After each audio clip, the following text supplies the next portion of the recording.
Well, you spoke several times before about ideological subversion. That is a phrase that I'm afraid some Americans don't fully understand. When the Soviets use the phrase ideological subversion, what do they mean by it? Ideological subversion is the process which is legitimate, overt, and open. You can see it with your own eyes. All you have to do, all American mass media has to do, is to unplug their bananas from their ears, open up their eyes, and they can see it. There is no mystery. There is nothing to do with espionage. I know that espionage intelligence gathering looks more romantic. It sells more deodorants through the advertising, probably. That's why your Hollywood producers are so crazy about James Bond type of thrillers. But in reality, the main emphasis of the KGB is not in the area of intelligence at all. According to my opinion and opinion of many defectors of my caliber, only about 15% of time, money, and manpower is spent on espionage as such. The other 85% is a slow process which we call either ideological subversion or active measures, активные мероприятия in the language of the KGB, or psychological warfare. What it basically means is to change the perception of reality of every American to such an extent that despite of the abundance of information, no one is able to come to sensible conclusions in the interests of defending themselves, their families, their community, and their country. It's a great brainwashing process which goes very slow, and it's divided in 4 basic stages. The first one being demoralization. It takes from 15 to 20 years to demoralize a nation. Why that many years? Because this is the minimum number of years which requires to educate one generation of students in the country of your enemy, exposed to the ideology of the enemy. In other words, Marxism-Leninism ideology is being pumped into the soft heads of at least 3 generations of American students without being challenged or counterbalanced by the basic values of Americanism, American patriotism. The result you can see.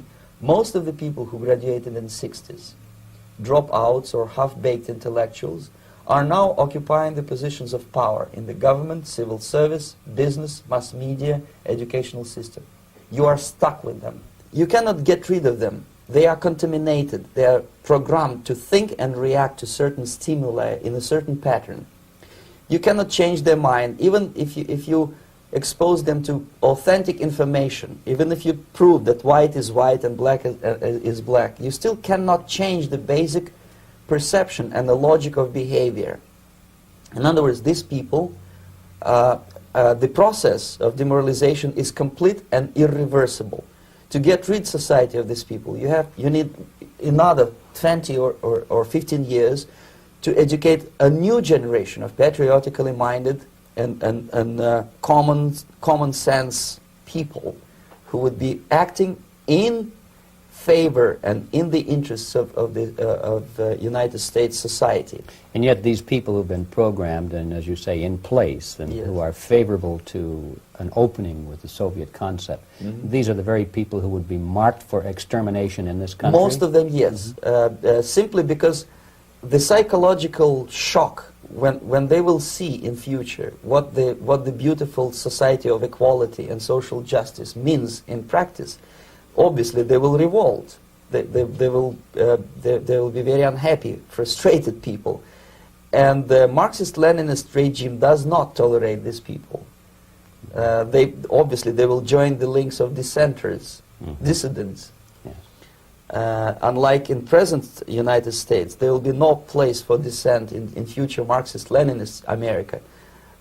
Here you can get popular like Daniel Ellsberg and filthy rich like Jane Fonda for being dissident, for criticizing your Pentagon.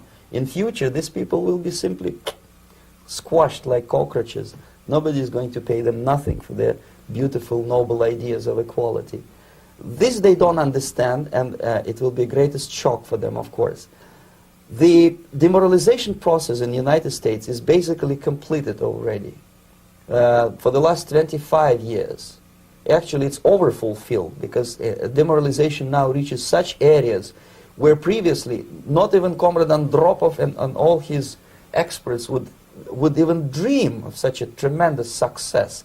Most of it is done by Americans to Americans, thanks to lack of moral standards. As I mentioned before, exposure to true information does not matter anymore. A person who was demoralized is unable to assess true information. The facts tell nothing to him. Even if I shower him with information, with authentic proof, with documents, with pictures, even if I take him by force to the Soviet Union and show him concentration camp, he will refuse to believe it until he is going to receive a kick in his fat bottom. When a military boot crashes his, then he will understand, but not before that. That's the tragic of the situation of demoralization. So basically America is stuck with demoralization, and unless, even if you start right now, here, this minute, you start educating new generation of Americans, it will still take you 15 to 20 years to turn the tide of ideological perception of reality back to normalcy and patriotism.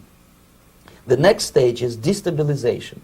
This time, subverter does not care about your ideas and the patterns of your consumption. Whether you eat junk food and get fat and flabby, it doesn't matter anymore.